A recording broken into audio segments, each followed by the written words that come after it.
ಏನೋ ರಾಜ್ಯದಲ್ಲಿ ಸರ್ಕಾರ ರಚನೆಯ ಬಿಜೆಪಿ ಪ್ರಯತ್ನ ವಿಫಲ ಆಗಿರುವ ಹಿನ್ನೆಲೆಯಲ್ಲಿ ಪ್ರಯತ್ನ ಬಹಿರಂಗಗೊಂಡಿದ್ದಕ್ಕೆ ಆರ್ಎಸ್ಎಸ್ ಅಸಮಾಧಾನವನ್ನು ವ್ಯಕ್ತಪಡಿಸಿದೆ. ಇಡೀ ಪ್ರಕ್ರಿಯೆಯನ್ನ ಗುಪ್ತವಾಗಿ ಇರಿಸಿಕೊಳ್ಳದೆ ಇದ್ದಿದ್ದು ಸರಿಯಲ್ಲ.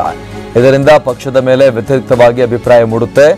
ಬಿಜೆಪಿ ವಿರುದ್ಧ ರಾಷ್ಟ್ರೀಯ ಸ್ವಯಂ ಸೇವಕ ಸಂಘ ಈ ರೀತಿಯ ಅಸಮಾಧಾನವನ್ನ ಹೊರಹಾಕಿದೆ. ಲೋಕಸಭಾ ಚುನಾವಣೆ ಹೊಸ್ತಿಲಲ್ಲಿ ಇಂತಹ ಬೆಳವಣಿಗೆ ಸರಿಯಲ್ಲ. ಗೌಪ್ಯತೆ ಕಾಯ್ದುಕೊಳ್ಳದೆ ಹೋದ್ರೆ ವ್ಯತಿರಿಕ್ತ ಪರಿಣಾಮ ಉಂಟಾಗುತ್ತೆ. ಆ ರೀತಿ ಕೆಟ್ಟ ಪರಿಣಾಮ ಆಗೋ ಚಾನ್ಸಸ್ ಇರುತ್ತೆ ಅನ್ನುವಂತಹ ಒಂದು ಅಭಿಪ್ರಾಯವನ್ನು ಆರ್ಎಸ್ಎಸ್ ವ್ಯಕ್ತಪಡಿಸಿದೆ.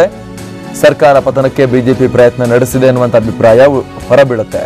ಹೀಗಾದ್ರೆ ಇದು ನೆಗೆಟಿವ್ ಆಗುತ್ತೆ ಅಂತ ಹೇಳಿ ಆರ್ಎಸ್ಎಸ್ ನಾಯಕರು ಬಿಜೆಪಿಗೆ ಚಾಟಿ ಬೀಸಿದ್ದಾರೆ. ಸರ್ಕಾರ ಬಿಡಿಸೋಕೆ ಪ್ರಯತ್ನ ಪಟ್ಟರೆ ಅದನ್ನ ಗುಪ್ತವಾಗಿ ಇಡಬೇಕಾಗಿತ್ತು. ಅದು ಬಿಟ್ಟು ಅದ್ರ ಬಗ್ಗೆ ಬಹಿರಂಗವಾಗಿ ಮಾತನಾಡಿ ಅದು ಎಲ್ಲ ಪಬ್ಲಿಕ್ ಡೊಮೇನ್ಗೆ ಬರೋ ರೀತಿ ಅವಕಾಶ ಮಾಡಿಕೊಟ್ಟು ಈಗ ಸರ್ಕಾರನೂ ಬಂದಿಲ್ಲ, ಸುಮ್ಮನೆ ಹೆಸರು ಮಾತ್ರ ಆಯಿತು ಅನ್ನುವಂಥದ್ದು ಆರ್ಎಸ್ಎಸ್ನ ಸಿಟ್ಟಿಗೆ ಕಾರಣ ಆಗಿರುವಂತಹ ವಿಚಾರ. ಮತ್ತಷ್ಟು ಮಾಹಿತಿಯನ್ನು ಕೊಡ್ತಾರೆ ನಮ್ಮ ಪ್ರತಿನಿಧಿ ಕಿರಣ್. ಆರ್ಎಸ್ಎಸ್ ಕೂಡ ಈಗ ರಾಜ್ಯ ಬಿಜೆಪಿ ನಾಯಕರ ವಿರುದ್ಧ ಕುಪಿತಗೊಂಡಿದೆ ಅನ್ನುವಂಥ ವಿಚಾರ. ಯಾಕಂದ್ರೆ ಪ್ರಯತ್ನ ಪಟ್ರಿ, ಇಡೀ ಜನ ಊರಿಗೆಲ್ಲ ಗೊತ್ತಾಯ್ತು, ಆದ್ರೆ ಸರ್ಕಾರನೂ ಆಗಿಲ್ಲ. ಫೈನಲಿ ಹೆಸರು ಮಾತ್ರ ಬಂತು, ಟ್ರೈ ಮಾಡಿದ್ರು ಅಂತ ಹೇಳಿ, ಪ್ರಯತ್ನ ಪಟ್ರು ಅಂತ ಹೇಳಿ, ಸಿಕ್ಕಿದ್ದೇನೂ ಇಲ್ಲ ಅಂತ ಹೇಳಿ ಈಗ ಆರ್ಎಸ್ಎಸ್ನ ಒಂದು ಚಾಟಿ ಏಟು ಈಗ ಬಿಜೆಪಿ ಕಡೆಗೆ ಅನ್ನುವಂಥ ವಿಚಾರ.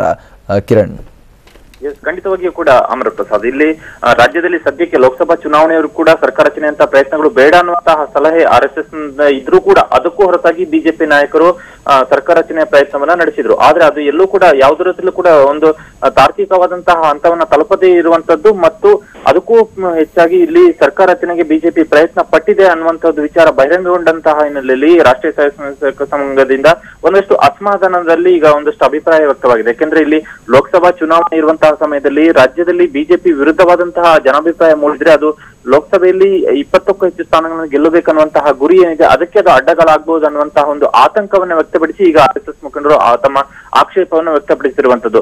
ಇಲ್ಲಿ ರಾಜ್ಯ ನಾಯಕರಿಗೆ ತಮ್ಮ ಅಸಮಾಧಾನವನ್ನು ಮುಟ್ಟಿಸಿರುವಂತಹ ಆರ್ಎಸ್ಎಸ್ ಮುಖಂಡರು ಇಡೀ ಪ್ರಕ್ರಿಯೆ ಏನಿತ್ತು ಅದನ್ನ ಗುಪ್ತವಾಗಿ ಇರಿಸಿಕೊಳ್ಳದೆ ಬಹಿರಂಗವಾಗಿ ಆಗೋದಕ್ಕೆ ಅವಕಾಶ ಕೊಟ್ಟಿದ್ದಕ್ಕೆ ತಮ್ಮ ಅಸಮಾಧಾನವನ್ನು ವ್ಯಕ್ತ ಮಾಡಿರುವಂತದ್ದು.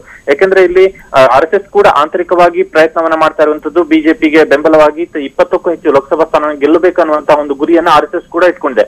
ಇಲ್ಲಿ ಒಂದು ವೇಳೆ ಈಗ ರಾಜ್ಯದಲ್ಲಿ ಕುಮಾರಸ್ವಾಮಿ ಸರ್ಕಾರದ ನೇತೃತ್ವ ವಹಿಸಿರುವಂತದ್ದು, ಹೀಗಾಗಿ ಸರ್ಕಾರ ಪತನಗೊಳಿಸೋದಕ್ಕೆ ಬಿಜೆಪಿ ಯತ್ನ ಮಾಡಿತ್ತು ಅನ್ನುವಂತಹ ಒಂದು ಜನಾಭಿಪ್ರಾಯ ಗಟ್ಟಿಯಾಗಿ ಬೇರೂರಿದ್ರೆ ಅದು ಒಕ್ಕಲಿಗ ಸಮುದಾಯದ ಒಂದು ವಿರೋಧವನ್ನ ಕಟ್ಟಿಕೊಳ್ಳೋದಕ್ಕೆ ಕೂಡ ಅವಕಾಶ ಆಗತ್ತೆ ಅನ್ನುವಂತಹ ಕಾರಣದಿಂದ ಕೂಡ ಆರ್ಎಸ್ಎಸ್ ಈ ಒಂದು ತನ್ನ ಅಸಮಾಧಾನವನ್ನ ಹೊರಹಾಕಿರುವಂತದ್ದು.